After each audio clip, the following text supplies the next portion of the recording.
Hey YouTube, and welcome back to another video. This time it's going to be about a Middle East player. If you guys don't know, the Middle Eastern rlcs for a long time has been dominated by one team. So much so that people would say that it was a one-team region. Now they have one bid to majors, so it's convenient that the Falcons dominated as much as they did. Everyone felt that only the Falcons were worthy of playing at the big events. If you guys remember, they got a second place in the previous spring season.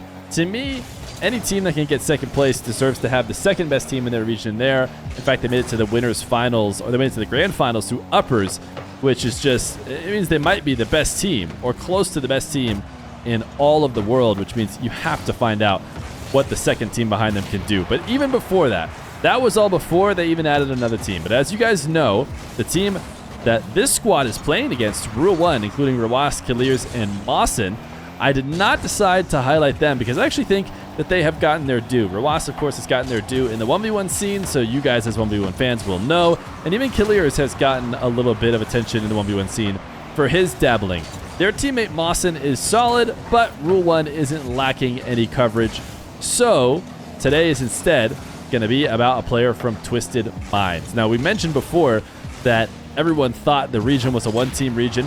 I think Rule 1 has gone and shattered that. Everybody knows now it's a two-team region, but the recent development is that it's starting to become a three-team region. And this happened towards the end of the last year when Nupo and Cola started to do really well. It started to become clear that Cola was going to be the next best team that could actually threaten the Falcons, because almost nobody could threaten the Falcons in that first season.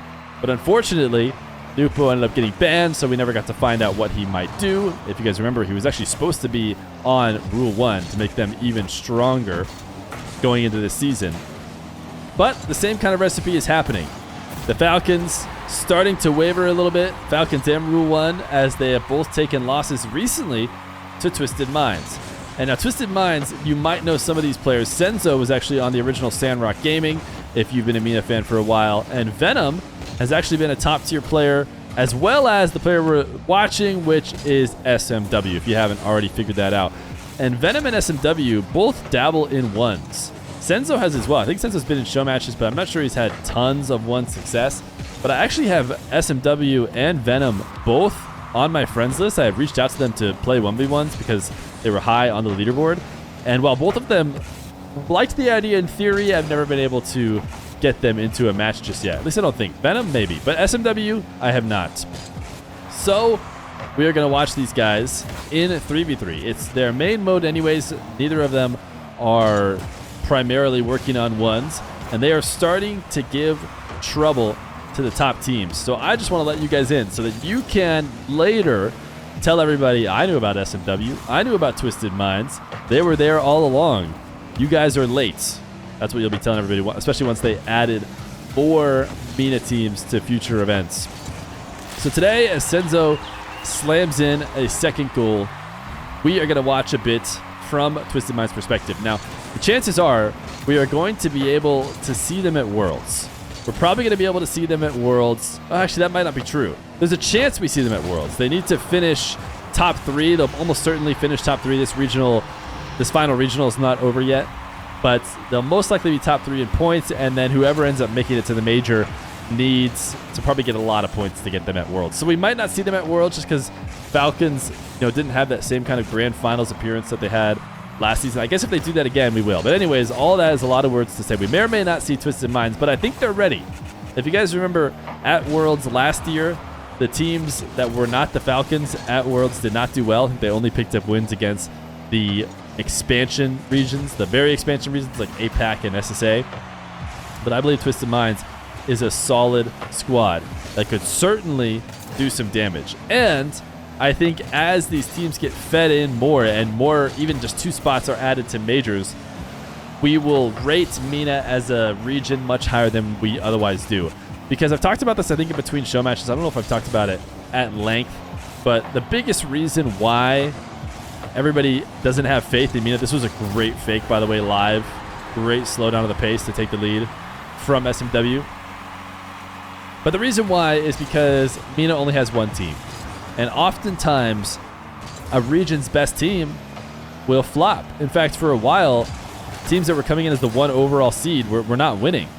And say Sam 1 or OCE 1 doesn't have a good event, but OCE 2 or Sam 2 end up doing well, like say getting a top 4, which I believe Secret did when they were Sam 2, then everyone goes, wow, Sam is strong. They're stronger again. They played so well, when in reality their second best team is what did all that. My point is that could be the case with Middle East as well. If they were sending Rule 1 and the Falcons, or maybe also either one of those 2 teams and Twisted Minds, because Twisted Minds are now in the conversation, I think we might see a lot more success and a lot more top finishes. And when you directly compare OCE and Sam, you can actually just point out that neither one of them have gotten to a grand final, and MENA has. So if the Falcons haven't already proved that, I'm sure we're going to see more in the future. I think the reason why they haven't added extras yet is just because they wanted to stick with the same format they had before. But we have one more game. We're going to watch one more nice game from SMW coming up next. Game number 2 against Rule 1 from SMW perspective. Just so you know, the Arabic-speaking broadcasts do pronounce it something like Samu. I'm sure I'm not saying it correctly.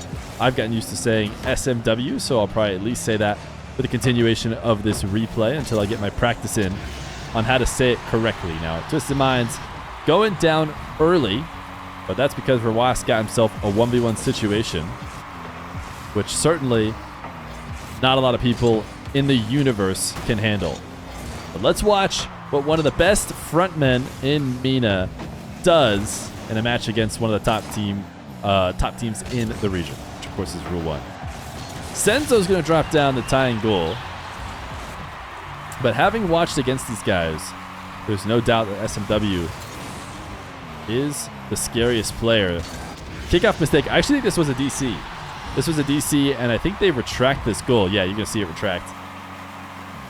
I can't remember who it was who was supposed to go to the kickoff, but because they DC'd, they restart. Rawas demoed, and SMW up into the air. He does the most creation for his team, I would say. Whenever he gets dribble opportunities, he can turn otherwise equal situations into advantages for his team. And those kind of playmakers are what make the difference for you. SMW catch near the corner of the arena. The double's not on target, but Venom brings it in. This is exactly what I'm talking about right here. That's a great example of the kind of plays that he makes for his team in order to make it possible for them to take a lead.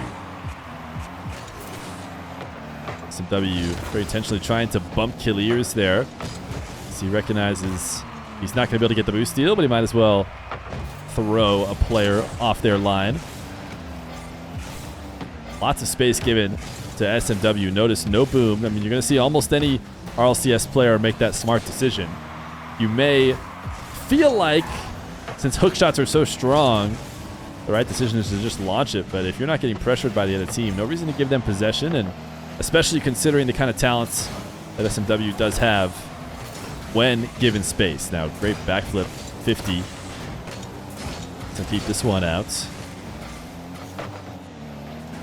SMW now working on very little boost, though. Defense, admittedly, is not his peak position. Plays best when he can get his Twisted Minds on offense.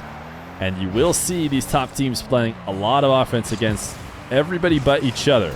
That is when things will start to equal up. And that is also not a bad challenge by SMW, just to be clear. An air dribbler coming, you need somebody to get the first challenge, especially in 3v3. Make the player outplay you, and then it makes it easy on the defender behind you. So SMW jumps, gets Mawson to rip the ball, and then Venom has a very easy read. He knows the reset is used, the ball is just heading to the back wall. All he has to do is intercept it. And that made easier by the front man. Sometimes people will perceive it as just bad challenges. SMW doing a lot of work intercepting that touchdown and wall dashing like crazy to try and get his team some options. Good speed here to beat out a Rule 1 team member. They're some of the speediest in the game. Decides to react to the save, and might be a tough decision, but Venom gets the miraculous save off the crossbar. Now respawning directly into play. Flipping to the back wall. Doing his best to save boost. In the right position. See Venom wall dashing. Venom has been a great striker in this regional that is ending later today. So maybe we'll see a spotlight of a player who ends up winning.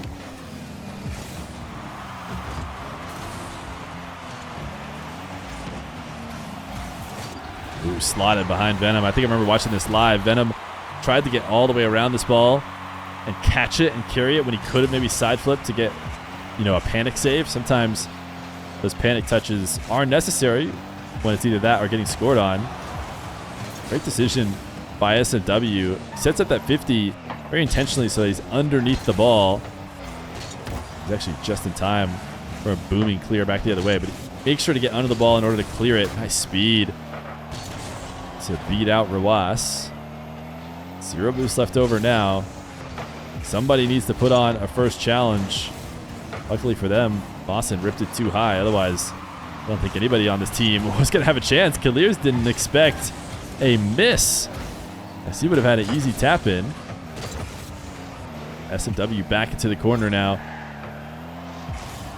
Probably looking to boom this clear, even though he's not likely to be able to follow it up. Too hard to pass up. Not able to demo Kaliers, but does get Rawas. Can't get one twin, just go for the other. Venom drops the reset down. Last bit of boost that SMW has. Uses to push the ball into the corner. Has to recover off the bump with a wave dash. Trying to free jump Kaliers in order to stop him from dribbling. Kaliers can be a dangerous weapon, but SMW neutralizes it. Into the back left, off the kickoff. Not the best of touches, but actually looking for Venom, so I take it back. A very intentional pass to Venom upfield. If he doesn't have that kind of sync where he knows Venom's going to be looking for the ball, then it is a mistake, but as long as you know and you're in sync with your teammates, a double clear is certainly better than trying to clear it yourself. So maybe if he's solo queuing ranked, not the best decision, but MENA rlcs is not ranked. Venom going to tap the ball away to prevent Ru1 from ever getting a possession.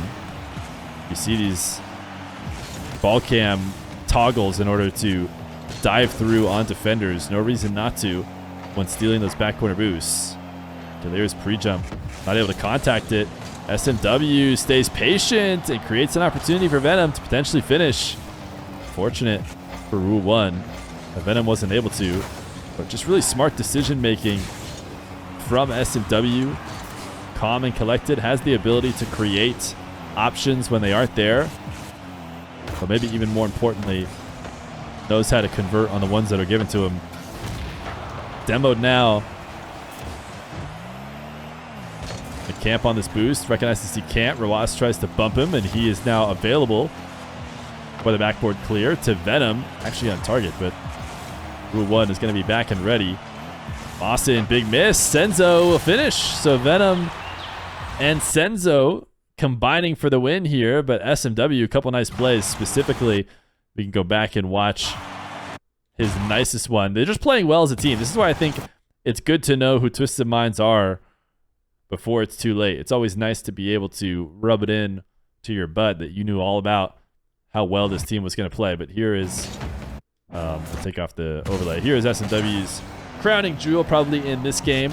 I just wanted to show you guys a little bit of SMW and a little bit of Twisted Minds, because I think you guys will hear about them more in the future, and maybe we'll even see SMW in some show matches, because like I said, SMW and Venom have both shown interest in show matches in the past. Maybe we'll get them on this MENA region. It's fun to watch. You guys should tune in.